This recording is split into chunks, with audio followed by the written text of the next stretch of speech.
ഒരു കാര്യം പറയാം, ഞാൻ ഈ പല കേസുകളുമായിട്ട് മോണിറ്റർ ചെയ്തിട്ടുണ്ട്. ഇതേപോലെ ബലാത്സംഗത്തിന് ഇരയായ പല പെൺകുട്ടികളോട് സംസാരിച്ചിട്ടുണ്ട്. അങ്ങനെ ഡൽഹിയിൽ മറ്റുള്ള പല കേസുകൾ ഇങ്ങനെ വരുന്നുണ്ട്. ശരിക്കും ഇതുമായി ബന്ധപ്പെട്ട സെക്ഷൽ അസോൾട്ട് കേസുകൾ മോണിറ്റർ ചെയ്യാറുണ്ട്. ഒരു കാര്യം പറയാം, ഈ നടി ആക്രമിച്ച കേസിലെ വിധി കേട്ടപ്പോൾ 20 വർഷം ഏറ്റവും ക്രൂരമായിട്ട് എനിക്ക് തോന്നിയത്, ഏറ്റവും നിരാശജനകം, ഈ ജഡ്ജ്മെന്റ് സ്ക്രാപ്പ് ചെയ്യണം. എന്ത് സന്ദേശമാണ് ജനങ്ങൾക്ക് കൊടുക്കുന്നത്? ഇന്ത്യൻ പാർലമെന്റ് അംഗീകരിച്ചുകൊണ്ട് മിനിമം 20 years, മിനിമം, അതിൽ കുറയരുത്, 20 years. അതാ കൊടുത്തിരിക്കുന്നത്.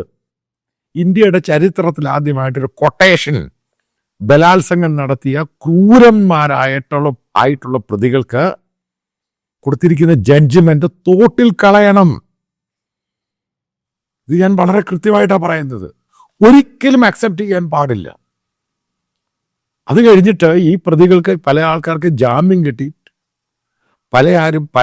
പലരും ഈ പുറത്തിറങ്ങി പല പത്രക്കാരുമായിട്ടൊക്കെ സംസാരിച്ചിട്ടുണ്ട്. അതിൻ്റെ 1-ാം പ്രതിക്കും ചില പ്രതികൾക്കും ഒന്നും ഒരു പ്രശ്നവുമില്ല. അവർ പറയുന്നത് സിമ്പിൾ, സാധാ, ഇത് എപ്പോഴും ഉണ്ടാകുന്നതാണ്. ഇത് കേരളത്തിലാണ് സംഭവിച്ചത്.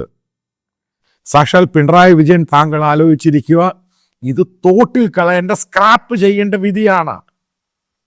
ഇതൊരിക്കലും അംഗീകരിച്ചു കൊടുക്കാൻ പറ്റത്തില്ല, ആരാണെങ്കിലും. ഞാൻ ജഡ്ജിയെ പറയുന്നില്ല, ആ ജുഡീഷ്യൽ വിധിക്കെതിരെയാണ് പറയുന്നത്. അത് പറയാനുള്ള തൻ്റെടോ അതിനുള്ള സ്വാതന്ത്ര്യവും ഇന്ത്യൻ ജനാധിപത്യം, ഇന്ത്യൻ ഭരണഘടന എനിക്ക് തന്നിട്ടുണ്ട്. അതുകൊണ്ടാണ് പറയുന്നത്, ഇത് അക്സെപ്റ്റ് ചെയ്യാൻ പാടില്ല. അതേപോലെ തന്നെ ദിലീപിന്റെ കേസ് റീഓപ്പൺ ചെയ്യണം. റീഓപ്പൺ ചെയ്തേ മതിയാവത്തുള്ളൂ. ഈ വിധി കേട്ട ശേഷം എനിക്ക് ചില കാര്യങ്ങളിലത് സംശയം തോന്നിയിട്ടുണ്ട്. അത് റീഓപ്പൺ ചെയ്യണം ആ കേസ്.